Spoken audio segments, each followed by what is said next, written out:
In this video, we're breaking down whether you should resurface your hardwood garage doors after your contractor noticed fuzzing from sanding, and what you can do about those extra fees for fixing wood instability under old stain and varnish.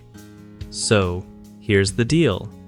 When your hardwood garage doors get stripped and sanded, sometimes the wood grain puffs up or fuzzes because the moisture or old finishes make the fibers swell. This is super common, especially if the wood wasn't perfectly dry or stable underneath. The usual fix is pretty straightforward. After sanding with a medium grit, you gotta seal the wood to lock in moisture and prevent fuzzing, then sand again lightly with a fine grit like 220 before staining. Using a penetrating sealer or a zinc-based product can really help stabilize the wood fibers, especially if you're in a place with wild weather swings like Colorado mountains. After sealing and sanding, applying a high solids oil-based finish will protect the wood and extend its life, keeping it looking fresh longer without peeling or fuzzing again. If your contractor's asking for extra money to do these steps, it's not totally out of line because they're dealing with an unexpected extra step that takes more time and materials. But you can also DIY this if you want to save some cash. Grab a palm or orbital sander with fine grit sandpaper and do the sealing and sanding yourself before the final finish. Just make sure the wood is dry before you start. Sanding wet or saturated wood only makes fuzz worse.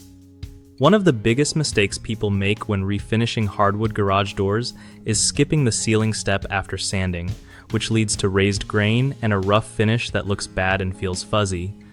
Another common issue is sanding too aggressively without letting the wood dry properly first, causing more fuzz and sometimes even damage to the wood fibers. Lastly, not using the right kind of finish.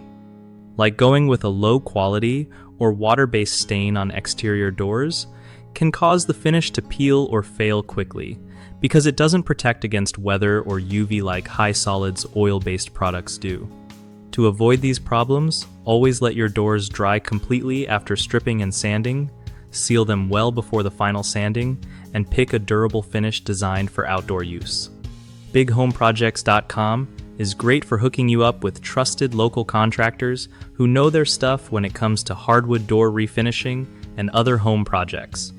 Plus, if you're a contractor yourself, they help you find steady gigs so you can keep busy and build your reputation with real homeowners who need help.